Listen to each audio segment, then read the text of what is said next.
Kita mulai ya. Bismillahirrahmanirrahim. Assalamualaikum warahmatullahi wabarakatuh. Waalaikumsalam warahmatullahi wabarakatuh.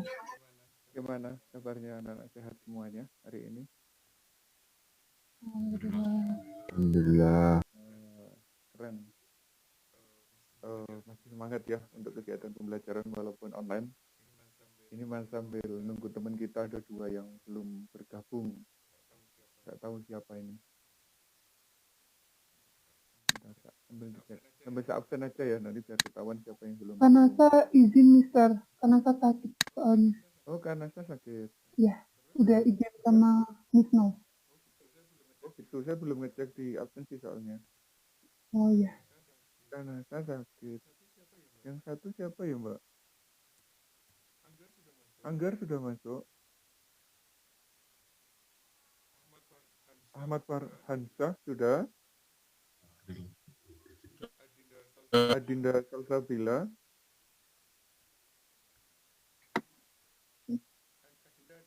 Adinda ada ya?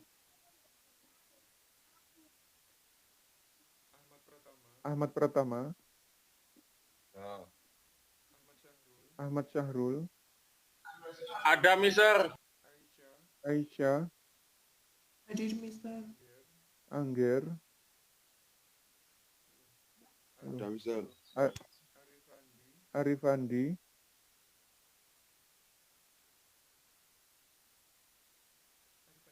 Arifandi udah masuk belum ya? Tak cek dulu di ini. Sudah ini Connecting Mas Mister. masih connecting. Billy. Hadir Mister. Gava ada ya? Dwi Yunita. Hadir Mister. Evelyn. Hadir Mister. Habibi.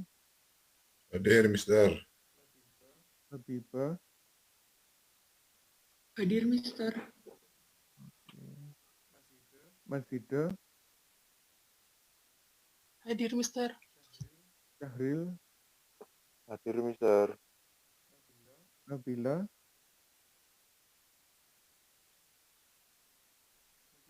Nabila ada? Oh hadir Mister. Raka. Hadir Mister. Renafra. Mister. Revilia. Hadir Mister. Rizky Agnanta. Hadir Mister. Sandy. Mayang. Hadir Mister. Wiratama. Hadir, Mister. Adinda. Adinda Salsa. Hadir Mister. Ya, ini ada yang mau gabung bentar. Ini Sandy. Masuk ya Sandy. Baik, anak-anak, sebelum kita masuk di materi hari ini, apakah masih ada permasalahan bahas untuk materi pertemuan sebelumnya? Pertemuan 1, pertemuan 2 gitu. Karena kita baru pertemuan ketiga. Kalau kelas lain udah ada yang sampai pertemuan keempat. Ada yang mau ditanyakan? Nggak ada. Belum. Kalau nggak ada, hari ini kita pertemuannya insya Allah nggak lama. Karena tinggal di bagian akhir bab sifat koligatif dan tugasnya pun sangat sederhana untuk hari ini, gitu ya. Dan kerjakan 10 menit aja selesai. Saya share screen dulu bentar ya. Saya belum share screen tadi, kelupaan. Bismillah.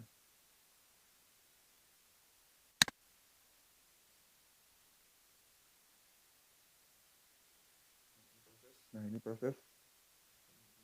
Alhamdulillah bisa. Ini ngajar dari rumah. Khawatirnya koneksinya nggak stabil. Kalau di sekolah kan lumayan stabil. Nah, kita masih di bab sifat koligatif. Kalau kemarin kita sudah belajar banyak hal ya. Mulai dari konsentrasi, terus titik beku, terus tekanan uap, tekanan osmotik, baik untuk yang elektrolit maupun non-elektrolit. Nah, kita tinggal di bagian akhir di materi ini. Yang elektrolit sudah ya Mbak kemarin ya, udah kita bahas ya. Yang ini ada faktor I. Udah Mister.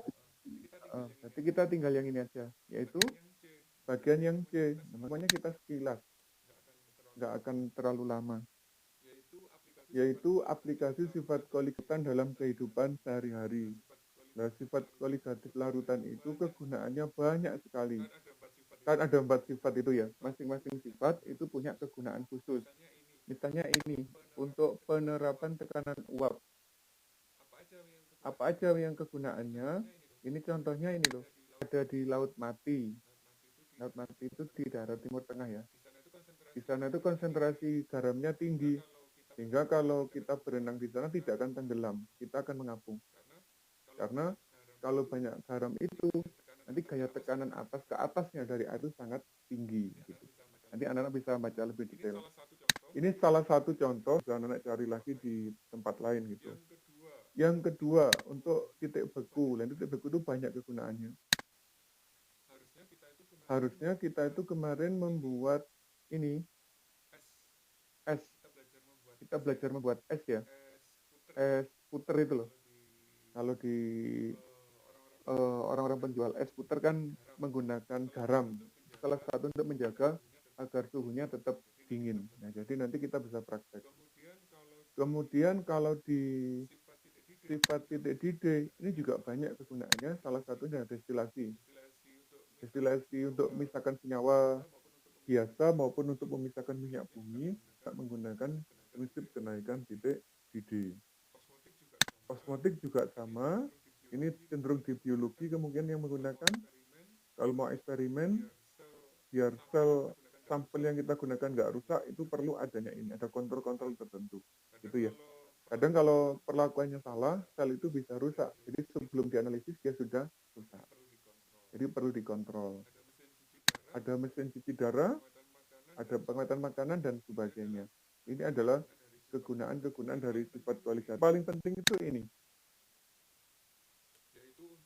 yaitu untuk membuat air tawar dari air laut itu menggunakan proses osmosis balik. Jadi ada 2 kali proses osmotik. Nah, ini dilakukan karena gini, di Indonesia saat ini itu sebenarnya terjadi krisis air bersih. Padahal lingkungan kita dikelilingi oleh laut yang sangat luas. Jadi nanti Indonesia akan menerapkan teknologi ini, yaitu memanfaatkan air laut agar bisa digulir minum. Karena mengandalkan sumber-sumber nanti kelamaan nggak cukup, karena sumber-sumber juga sudah mulai mengecil, terus kebutuhan air juga sangat besar. Anak-anak mungkin kemarin sempat tahu juga kalau di dunia industri, untuk airnya itu tidak didatangkan dari Indonesia sendiri, tapi mereka harus impor dari Belanda. Pernah dengar berita itu ya? Jadi untuk membuat produk agar kualitasnya bagus, air-air yang digunakan untuk membuat produk mereka itu menggunakan air impor dari Belanda. Dan itu ada yang diimpor secara gelap. Jadi nanti pendapatan ke negara itu tidak masuk. Nah di sana gimana ngelolanya? Di Belanda itu juga sama, rata-rata menggunakan prinsip ini. Jadi air laut diubah menjadi air tawar. Eman kan ya? Masuk airnya harus impor dari Belanda.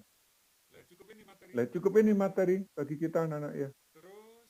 Terus kita sekilas untuk latihan evaluasi ini. Evaluasi belum sempat kita bahas ya kemarin ya.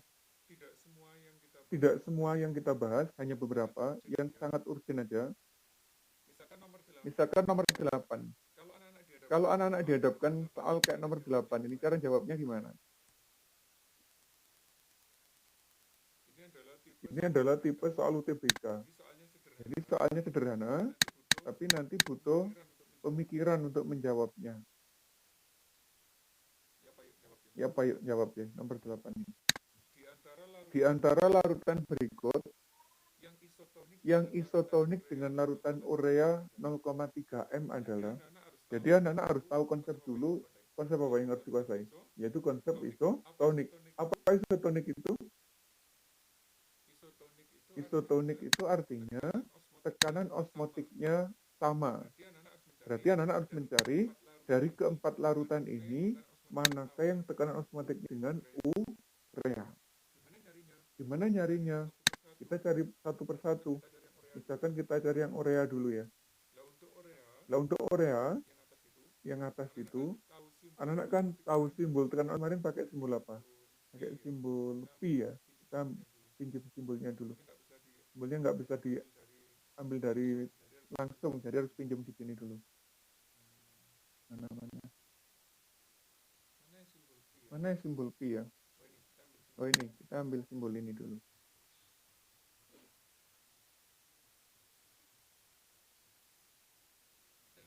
Dan nanti cara jawabnya gini, untuk tekanan osmotik, rumus tebaran kan pakai MR dikali T. Kalau kita membandingkan soal atau 5 soal dengan yang ini, itu nanti R dan T-nya itu dianggap dan itu dianggap sama. RT-nya dianggap tetap. Jadi tidak dihitung dalam perhitungan. Sehingga nanti tekanan osmotiknya itu identik dengan M. Gitu ya. Jadi nanti untuk urea, Pi-nya itu sama dengan M. Berarti sama dengan berapa? Ini, 0,3. Jadi anak-anak nanti harus mencari dari empatan ini mana yang Pi-nya sama-sama 0,3. Cara jawabnya gimana? Dicek satu-satu. Yang ini misalkan dapur. Garam dapur rumus kimianya apa? Na. Kalau 3 jadi apa? Na plus tambah Amin. Nah, ini adalah senyawa apa? Senyawa yang bersifat elektrolit. Berapa jumlah ionnya? 2. Bagus. Ini 1, ini 1. Berapa alfanya? Kita pinjam simbol alfa. Alfanya.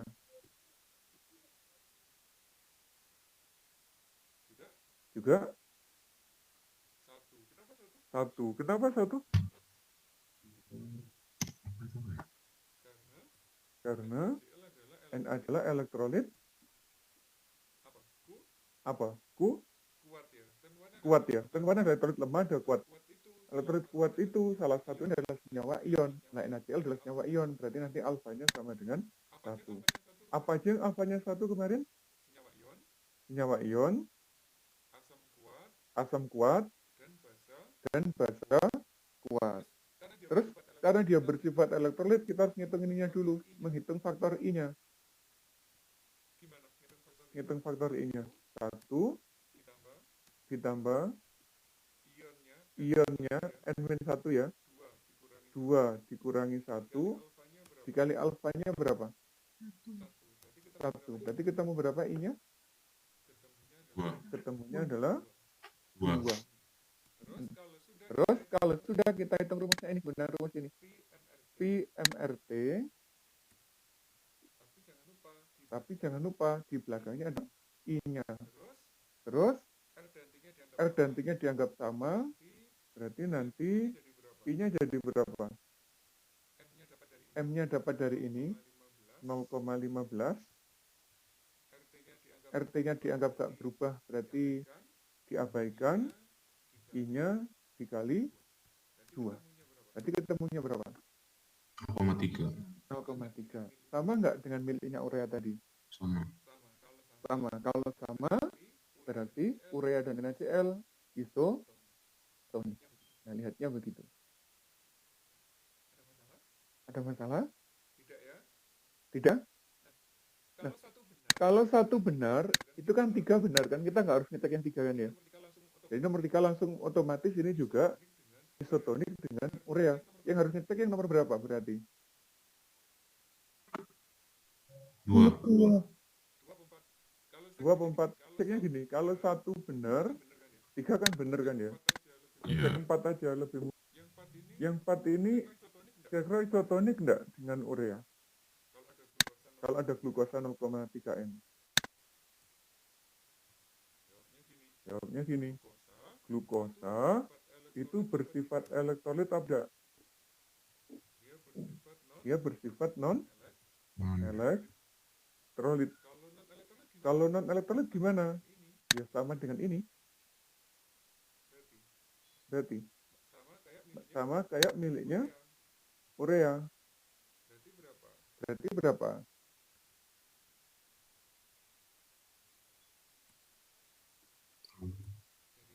Jadinya ininya kan 0,3. 3. 0,3. Ini juga sama kan Kak Dia? Sehingga yang glukosa ini juga sama dengan miliknya urea. Berarti sama-sama apa? Isotonik. Kesimpulannya, 1 benar, 3 benar, 4 benar. Berarti yang nomor 2, 1, 2, 3. ya jadi juga benar. Berarti jawabannya 1, 2, 3, 4. Yang efeknya gitu. Ini adalah soal fisika. Jadi soalnya sederhana, cuma kita dituntut untuk memahami banyak hal. Gitu. Paham ya yang ini? Nah, satu lagi soal yang harus kita kuasai dalam bentuk soal teoritis, yaitu nomor ini. Nomor 10. Saya copy ya, ini butuh tempat soalnya.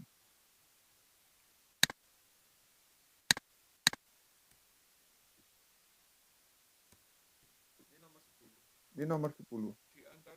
Di antara kelima macam larutan di bawah ini, nah itu ada 5 macam larutan. Perintahnya adalah siapa yang memiliki titik beku paling tinggi? Lihatnya, jawabnya. Misalkan gini ya, titik beku tinggi itu yang mendekati 0 atau yang jauh di bawahnya 0? Jauh di bawahnya 0. Jauh? Di bawahnya 0. Misalkan min 1 sama min 3, lebih tinggi mana berarti titik bekunya? Min 1. Min 1. Berarti nanti titik beku tinggi itu adalah yang Dekati. mendekati 0. Nah ini kuncinya. Berarti nanti anak-anak harus mencari nilai yang mendekati 0. Nilai apa? F-nya. Nah, syaratnya ada 2 ini untuk mengetahui siapa yang titik bekunya mendekati 0. Syarat yang pertama apa? Konsentrasinya harus kecil. Tinggal aja lihat yang M-nya. Di 0,3, 0,5, 0,8, 2, 0,2. Berarti yang kecil kemungkinan yang mana? Bisa 0,2 ini, bisa juga 0,3. Gitu ya. Jadi ini sudah gak masuk kriteria, sudah sangat tinggi. Terus kriteria yang kedua ada, yaitu yang bersifat non-elektrolit. Nah gitu. Gimana? Option A D sama E. Na2CO3 itu bersifat elektrolit. Ini juga bersifat elektrolit. Ini juga bersifat elektrolit. Berarti kita nggak bisa ngecek langsung ya. Kalau semuanya bersifat elektrolit, kita cari ini. Cari ion yang sedikit, yang paling sedikit. Mana yang ionnya paling sedikit di antara 3 tadi? Yang A, yang D, apa yang E?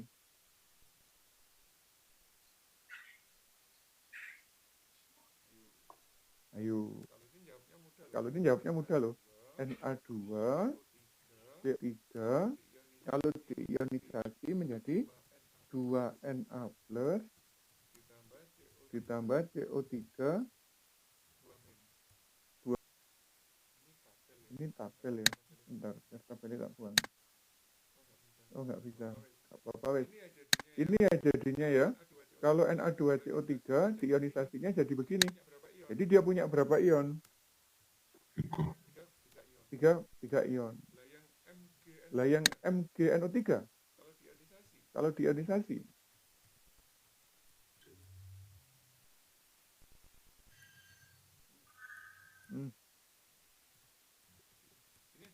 ini ada berapa ion kalau diionisasi kira-kira? Mg2 plus 1, 2 NO3 min. tambah 2 NO3 min. 3 min. Ada berapa ion? 3. 3 ion, Pak. Nah,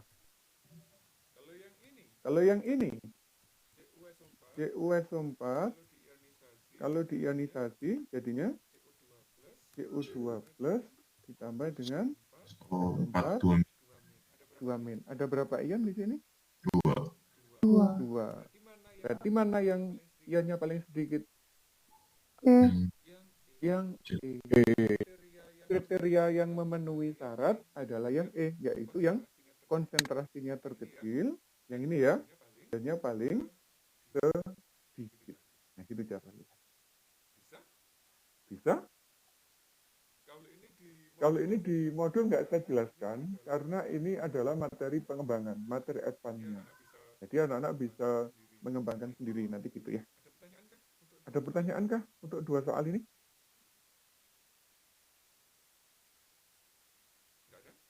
Nggak ada? Kalau nggak ada, selesai berarti pertemuannya. Terus, tugasnya anak-anak hari ini adalah cukup ini aja. Nanti anak-anak langsung download ya. Langsung di-download aja file ini di Google Classroom. Tugasnya adalah mencari informasi kegunaan sifat kualitatif dalam kehidupan sehari-hari. Ada 4, berarti nanti anak-anak ngambil aja contoh satu-satu. Ini ambil satu contoh, ini ambil satu contoh, ini juga, ini juga. Nah, ngambilnya bisa langsung di internet, diedit-edit sedikit gitu. Jadi sampai kerjakan 10 menit aja, selesai. Oke, ada masalah? Kalau nggak ada masalah, selesai hari ini, saya tutup. Iya. Oke, siap. Kata Niraka, oke. Ya wes. Kalau nggak ada pertanyaan, saya tutup. Semoga bermanfaat. Ketemu lagi kita hari Rabu apa Kamis ya? Besok. Kamis. Oh, besok. Besok kita ketemu lagi. Insya Allah masuk di bab yang kedua, yaitu bab redoks dan elektrokimia. Terima kasih. Assalamualaikum warahmatullahi wabarakatuh.